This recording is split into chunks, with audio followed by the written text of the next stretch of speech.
네, 알겠습니다. 자, 여러분의 바로 이 성공투자 파트너, 바로 주식 발굴의 귀재, 급등주 발굴의 귀재, 송범수 대표 또다시 돌아왔습니다. 반갑습니다. 자, 오늘 또 좋은 전략들, 좋은 투자, 이어나가도록 하겠고요. 간단한 전략들, 기초적인 전략들, 세워보도록 하겠습니다. 그런 거 기초가 가장 중요하죠. 네, 그래서 기초적인 건데 여러분들 ETF를 아십니까? ETF. ETF는 어떻게 보면 가장 우리 투자자들이 가장 기본적이고 기초적인 거라고 할 수 있어요. ETF. 근데 ETF는 가장 기초적이면서도 가장 중요합니다. 정말로 만약에 내가 주식하면서 수익을 낼 자신이 없다. 최근에 뭐 1년간 투자를 했는데 계속 손실만 났어요. 그러면은 저는 그냥 ETF만 하기를 권해요. 권장드립니다. 왜냐하면은 ETF는 그만큼 안정적입니다. 여러분들. 일반적인 주식 같은 경우는 좀 리스크가 크죠. 그렇습니다. 이 리스크가 크기 때문에 어떤 리스크가 있을까요? 뭐 실적이 안 좋아진다는 리스크, 그리고 또 가장 우리가 근본적으로 갖고 있는 이 마음속에 깊이 갖고 있는 공포심. 어떤 공포심이 있을까요? 바로 내가 산 종목이 이 시장에서 사라지면 어떡하지? 상장 폐지가 되면 어떡하지라는 그러한 공포심이 있습니다. 하지만 여러분 ETF는 결코 망하지 않는다. 망하지 않는다. 상장 폐지되지 않는다라는 점 말씀을 드리겠습니다. 자, 왜 망하지 않을까요? 일반 주식들은 흥망성쇠가 있죠? 흥망성쇠가 있어서 좋을 때 좋고 나쁠 때는 나쁘다가 계속 나빠지면 결국은 상장 폐지가 됩니다. 뭐 최근에 뭐 한진해운 같은 경우도 그렇고 계속해서 파산하는 회사들이 계속 나오고 있죠. 자, 그런데 ETF는 그렇지가 않아요. 왜 그럴까요? 왜 상장 폐지가 되지 않을까요? 자, 바로 ETF라는 것의 의미를 말씀드리면은 일단은 이거 펀드입니다. 펀드. 여기가 F가 펀드예요. 그래서 지수에다 투자하는 거예요. 지수라는 게 뭐가 있을까요? 여러 가지가 있습니다. 지수를 추종하는데 일단은 우리가 지수 뭐가 있습니까? 가장 기본적인 거 주식하는 사람들 코스피 지수. 코스피 지수에 투자할 수 있다. 그러면 여러분들 코스피 지수가 망할까요? 상장 폐지될까요? 그렇지 않죠. 상장 폐지, 코스피 지수가 전쟁이 나더라도 만약에 진짜 뭐 최근에 북한이 미사일을 쐈다. 그리고 또 어제 같은 경우는 어떻게 됐습니까? 그 김정남 씨가 또 피살됐죠. 독살됐다고 하네요. 그래서 아무래도 김정은 북한의 국방위원장이 독살을 한 것이 아니냐라는 말이 나오고 있는데 아무튼 그래서 뭐 전쟁이 났다 쳐봐요. 그래도 코스피 시장은 상장 폐지가 되지 않습니다. 여러분, 전쟁이 끝나면 다시 시장이 열리겠죠. 일시적으로 시장이 문 닫을 수 있어요. 예전에 과거 사례에도 미국에서 다우지수 이런 지수들이 한 달 가까이 시장이 멈춰 있는 경우도 있었습니다. 시장에 큰 충격이 있었을 때. 그쵸? 예를 들어서 대공황이라던가 그런 거 있죠. 1929년 이런 식으로 엄청난 또 전쟁이 났다. 전쟁이 났는데 한가하게 주식을 하고 있을 수는 없잖아요. 그쵸? 당장 주시장으로 쳐들어오고 있는데 증권사로 폭탄이 날라오고 있는데 그럴 순 없죠. 자, 그런데 전쟁이 났다 하더라도 망하지 않는다. 왜냐? 시장은 잠깐 멈출 수는 있어요. 하지만 전쟁이 끝나고 나면 시장은 다시 열립니다. 결국은. 그렇기 때문에 이 코스피 지수에다 투자하는 거 이거 굉장히 중요하다는 말씀드리면서 코덱스 200이 있어요. 코덱스 200이 있는데 이 코덱스 200 종목입니다. 이 종목. 근데 이제 변동성은 크진 않습니다. 근데 코스피 지수에다가 투자를 하는 종목입니다. 그래서 ETF인데 가장 기초적인 거죠. 이것만 해도 지금 보시면은 코스피 지수가 현재 2084잖아요. 주봉, 월봉 하면은 거의 비슷하죠. 코스피 지수랑. 코스피 지수 흐름이 비슷한데 월봉상 보시면 2002년도부터 코스피 200은 계속해서 꾸준히 상승하는 것을 볼 수 있습니다. 그래서 정말로 그냥 주식 공부하기도 싫고 귀찮다. 또 직장인들 같은 경우는 계속 신경 쓰기 힘들잖아요. 그럼 코스피 200과 같은 종목에다가 투자를 해 놓는다면은 중장기적으로는 수익이 나게 되어 있습니다. 왜냐? 지수는 항상 중장기적으로 상승을 할 수밖에 없습니다. 왜 그럴까요? 물가 상승률에 반영돼서 지수는 올라갑니다. 코스피 지수 처음에 몇 포인트로 시작했는지 아십니까? 우리나라 최초 100포인트로 시작했어요. 100포인트. 100포인트로 시작했는데 이것이 지금 2000포인트입니다. 2000포인트. 시간이 지나면 지수는 계속 올라가요. 나중에 3000포인트, 4000포인트 갑니다. 여러분들 뭐 그런 말들이 있더라고요. 뭐 지정학적 리스크가 있어서 우리나라는 2000포인트를 돌파할 수 없어. 뭐 이런 말도 있는데 전혀 그렇지 않습니다. 전혀 그렇지 않아요. 단기적으로는 2000포인트 이상 가기 힘들지 모르겠지만 2000포인트 뭐 2100, 2200 가기 힘들지 모르겠지만 중장기적으로는 3000포인트, 5000포인트, 10,000포인트 갑니다. 반드시 가게 돼 있어요. 장기적으로는 10,000포인트 반드시 코스피 지수 갑니다. 이거는 정말 진리입니다. 진리. 왜냐? 외국 지수들이 다 그렇게 해왔고 뭐 미국뿐만 아닙니다. 미국뿐만이 아니라 일본이든 저기 뭐 브라질이든 뭐든 멕시코든 다 그랬어요. 모든 나라들이 다 그렇게 성장을 했습니다. 그렇기 때문에 물가 상승률에 따라서 가는 거예요. 물가 상승률. 여러분 물가 상승률이 있죠. 적어도 뭐 2%, 3% 올라가죠. 요즘 최근에 보시면 물가가 많이 올라가더라고요. 물가가. 그런데 이런 거 보시면은 확실히 물가가 오르면은 회사가 돈을 벌죠. 물가가 오르면 사실 물건을 파는 어떤 제품이 있다. 뭐 이런 제품이 있는데 이런 제품의 물건값도 올라갑니다. 이거 물건값이 올라가는데 그럼 매출이 올라가죠. 매출이 올라가면 당연히 회사도 이 기초적으로는 성장할 수밖에 없어요. 거표면상 매출이 올라가기 때문에. 그러면은 마진이 똑같다 하더라도 결국은 벌어들이는 수익이 커질 수밖에 없고 물건값의 상승에 따라서 땅값도 상승할 수밖에 없고. 땅을 많이 사 놓는 게 뭡니까? 개인들보다 회사가 땅이 많아요. 회사가 뭐 공장 부지, 뭐 군사 사옥, 서울에 무슨 빌딩, 뭐뭐 땡땡 빌딩 이런 거 몇천억씩 합니다. 몇천억씩. 물가가 상승하면 땅값도 같이 상승하거든요. 부동산 가격도 물가랑 비슷하게 상승하는데 그러면은 회사가 돈을 벌죠. 그러면은 결국은 뭐 만약에 회사가 코스피 지수 코스피 코스닥 합쳐서 2,000개가 있다. 2,000개 중에서 대략적으로 2,000개입니다. 2,000개 중에서 망하는 회사도 있고 상장되는 회사도 있겠지만 장기적으로 봤을 때 전체적인 이 볼륨, 전체적인 볼륨은 커질 수밖에 없다라는 것입니다. 자, 그래서 코스피 200은 그냥 중장기 투자로 10년이든 20년이든 30년이든 가져가면 꾸준하게 돈을 벌 수 있다. 자, 여기서 약간 업그레이드 된 게 있습니다. 코덱스 200이 있는데 코덱스 200보다 업그레이드 된 게 최근에 코덱스 레버리지죠. 레버리지. 코덱스 200을 투자해 보니까 좀 재미가 없어요. 왜냐? 지수가 별로 안 움직이거든요. 답답합니다. 그래서 코덱스 레버리지를 투자 관심을 갖고 있는 분들이 있는데 코덱스 레버리지 같은 경우는 어떤 거냐면은 기존의 코스피 200 코스피 200, 코스피 지수를 곱하기 2를 한 거예요. 그래서 2배로 빠르게 움직인다. 그게 바로 코스피 200 지수를 2배 빠르게 움직이는 게 코덱스 레버리지입니다. 자, 그래서 이거는 좀 변동성을 즐기는 자에게 그래도 안정적입니다. 그래도 코스피 지수가 망할 리가 없죠. 지금 그렇습니다. 코덱스 레버리지. 또 근데 만약에 우리가 이런 경우가 있어요. 시장이 떨어질 것 같아요. 근데 내 가진 주식들 불안합니다. 어떡하지? 시장이 하락할 것은 분명합니다. 근데 이러면 어떻게 해야 돼요? 이러면은 시장이 하락에 베팅을 하시면 돼요. 근데 내가 선물 옵션을 하기 무서워요. 선물 옵션은 나 잘 모르겠다. 새로운 거 하기 힘들어요. 그러면은 뭘 하면 됩니까? 코덱스 인버스를 하게 됩니다. 인버스. 자, 인버스를 하면 됩니다. 코덱스 인버스.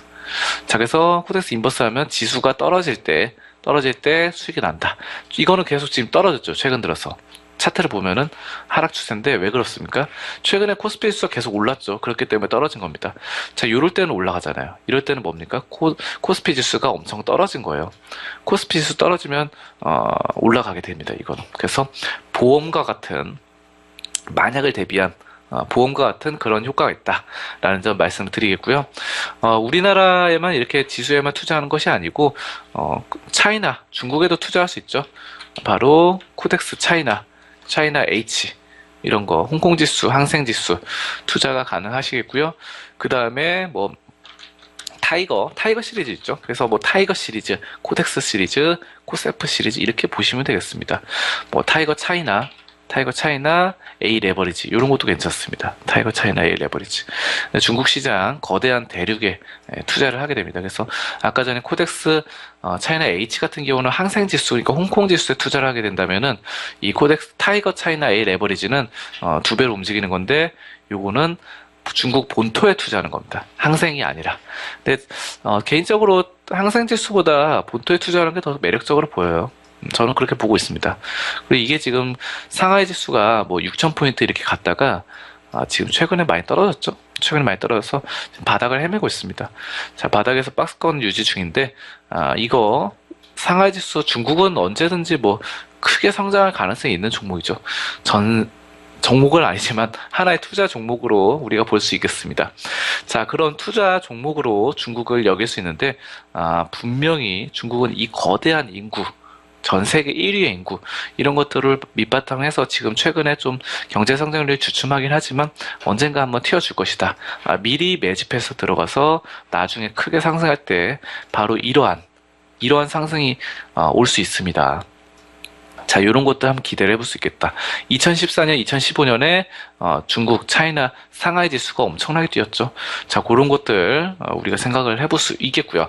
자, 그러면 지수, 뭐 일본도 있어요. 일본, 코덱스 재팬 등등 여러 가지가 있습니다. 자, 그래서 나라의 국가에 투자를 할 수 있고 또 뭐가 있습니까? 또 어떤 것들, 은, 금 요런 거에 투자할 수 있어요. 코덱스 골드 선물. 굉장히 매력적입니다. 금값이, 금은 안전자산이죠. 여러분들, 안전자산에 투자를 할 수 있어요. 그래서, 이런 거 하나 사놓으시면은 정말 안전하죠. 금이 망한다는 얘기를 들어보셨나요? 금은 그냥 이런 금덩어리 집에다 쌓아두면 귀찮잖아요. 그 관리하기도 힘들고 창고 없으면은 또 운반하기도 힘듭니다. 뭐 관리하기도 힘들고 그러니까 또 이런 것들 금을 투자한다.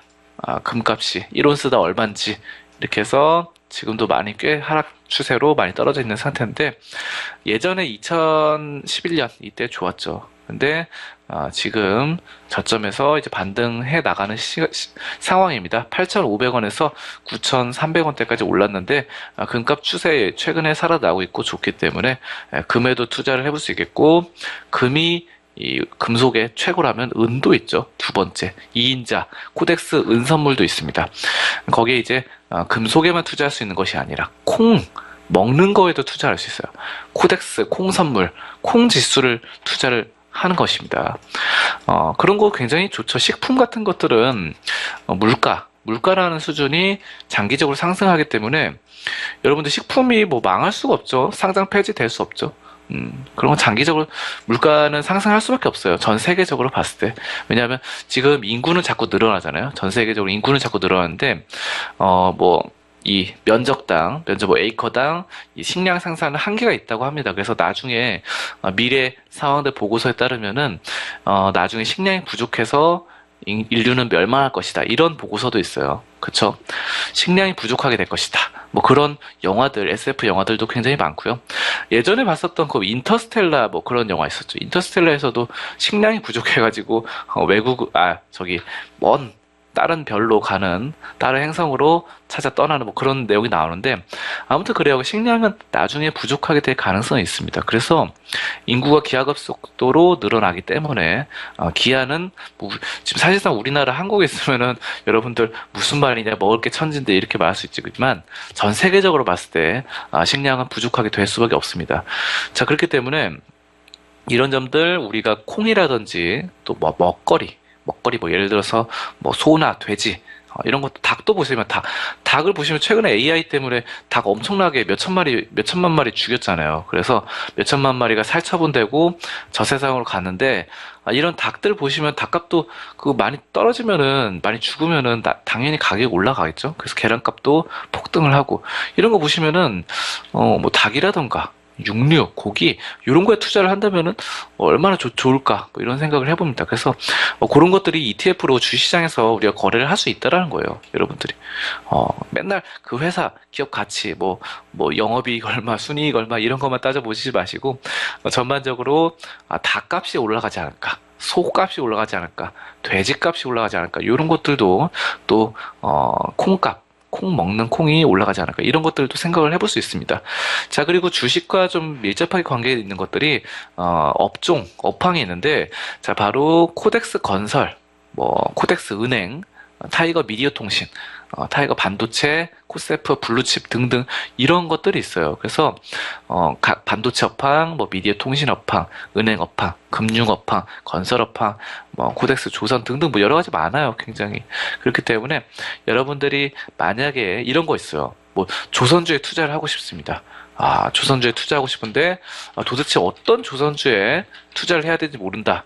라고 했을 때는 바로 조선 관련된 ETF를 사시는 게 낫죠. 자, 근데 예전에 코덱스 조선이 있었거든요. 코덱스 조선이 있었는데 이게 조선 업황이 굉장히 안 좋아지면서 코덱스 조선이 자리를 감췄습니다. 그래서 요거 제가 말씀드리고 싶은데 이 ETF도 가끔 사라지는 경우가 있어요. 예전에 그 브라질 ETF가 있었는데 그래서 제가 아까 상장 폐지는 안 된다 그랬잖아요. ETF가. 근데 가끔씩 이게 자산 운용사에서 운영하다 보니까 이걸 없애버리는 경우가 있습니다. 근데 이런 경우가 있는데 그거 말씀드리면은 브라질이 상당히 유력하면서 유망이 있으면서 그 예전 브릭스라는 말들이 떠돌았죠. 브릭스. 근데 브라질 수가 그 몇 년 전부터 굉장히 안 좋아졌다 최근엔 좀 올랐는데 최근엔 좀 많이 올랐죠. 브라질 지수가. 근데 그게 엄청 고전할 때가 있었어요. 막 폭락을 해가지고 반토막이 나고 반토막보다 더 떨어진 이런 날들이 있었거든요. 그때 그 타이거 브라질 그게 있었거든요. 그 ETF가. 근데 그게 이제 장사가 잘 안 되다 보니까 그걸 없애버렸습니다. 그래서 바로 그 브라질 ETF를 폐지시켰다라는 그런 사례가 있었어요. 근데 그렇게 되면은 만약에 브라질에 투자했는데 폐지시킨다, 종목이 없어진다라고 하면 그 현재 평가 손익 있죠? 평가 손실 그거만큼의 현재 갖고 있는 자산만큼의 돈을 입금을 해줍니다. 결국 뭐 빵원이 되는 그런 경우는 아니에요. 만약에 뭐 물론 손실 볼 수 있어요. ETF도 브라질 지수가 떨어져가지고 뭐 100만 원 투자했다. 근데 브라질 지수가 엄청 떨어졌다. 그래서 70만 원이 됐는데 브라질 ETF가 장사가 안 되다 보니까 이런 거 뭐 자산 운용사에서 하다 보니까 없앨 수도 있거든요.